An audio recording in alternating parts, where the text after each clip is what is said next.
Hair ফলের problem যে কি বড় লেজিট প্রবলেম আমি কিছুদিন আগে বুঝেছি। আমি জানি না schedule চেঞ্জ বা কিছু একটা উল্টোপাল্টা হচ্ছিল, যার জন্য আমার মারাত্মক পরিমাণে হেয়ার ফল হওয়া শুরু করে। আর মেইনলি যখন চুল আঁচড়াচ্ছিলাম বা শ্যাম্পু করছিলাম তখন তো বলার মতো নয় কি পরিমাণে চুল পড়ছিল।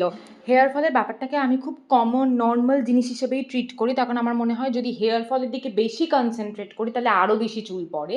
বাট সামহাউ এইবার এই পরিমাণে আমার চুল পড়ছিল যে আমি নিজেই একটু মানে কি হয়ে গেল, কি হচ্ছে এরকম টাইপের হয়ে যায়, এবং তারপর আমি এই রেমেডিটা করি। আর আমার মনে হলো আমার মতো অনেকেই হয়তো এই হেয়ার ফলের প্রবলেমে কারেন্টলি ভুগছো। সো এই রেমেডিটা একটা জিনিস গ্যারেন্টি দিয়ে বলতে পারি, you will definitely notice a change after just one use. গাছ থেকে বেশ ভালো পরিমাণে কারি পাতার ডাল আমি এরকম নিয়ে এসেছিলাম, তারপর সেগুলোকে ধুয়ে নিয়ে ভালো করে পাতাগুলো কালেক্ট করে নিয়েছিলাম। দেখো, কোনো কিপটামি করবে না কারি পাতার ক্ষেত্রে, কিন্তু তখন যত তাড়াতাড়ি চাই আমাদের হেয়ার ফল কমুক আমরা তত ঠিকঠাক করে কিন্তু চুলে এইটা অ্যাপ্লাই করতে হবে। আর তার সাথে হাফ কাপ মতো দই নিয়েছিলাম আমার চুল আন্দাজে, বাড়িতে পাতা দই এটা, এটার কোনো পার্টিকুলার কোয়ান্টিটি হবে না, যে যার চুল আন্দাজে করবে। আর তারপরে ওই একটুখানি 2 চামচ মতো জল তার সাথে মিক্স করেছিলাম। আচ্ছা, এমন কোনো রেমেডি হতে পারে হেয়ার ফল একেবারে চুটকি মেরে কমে যাবে? হ্যাঁ, ওরকমও হতে পারে। বেসিক্যালি আজকে সেটাই করেছি।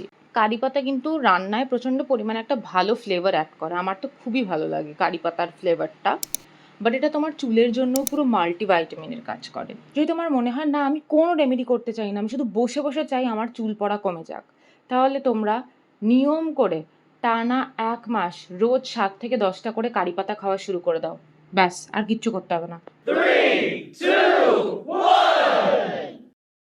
দেখো, অনেকগুলো ডিফারেন্ট ওয়েতে কারি পাতা খাওয়া যায়। তুমি ধরো সকালবেলা কোনো স্মুদি বানাচ্ছ ড্রাই ফ্রুটস ওগুলো দিয়ে, তুমি তার মধ্যে কারি লিভস মিশিয়ে দিলে, বা তুমি অনেকগুলো কারি পাতাকে একসাথে ভালো করে শুকিয়ে গুঁড়ো করে নিলে, সেটা একটা জায়গায় স্টোর করে রাখলে তুমি যেমন যেমন খাবার দাবার খাবে সেই গুঁড়োটা মিক্স করে নিচ্ছ। বাট আমার সবচেয়ে কনভিনিয়েন্ট মনে হয় এরকম ফ্রেশ কারি পাতা ধোয়া খেয়ে নাও।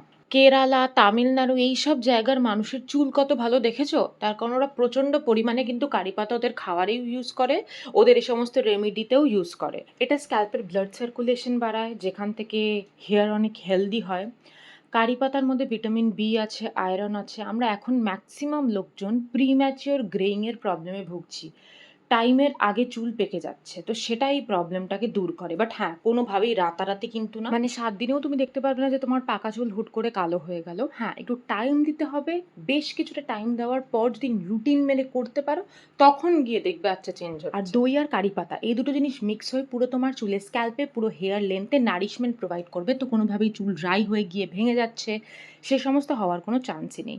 এটাকে প্রত্যেক সপ্তাহে 1 দিন করে করো, তোমরা কি ভালো রেজাল্ট তোমরা নিজেরাই দেখবে।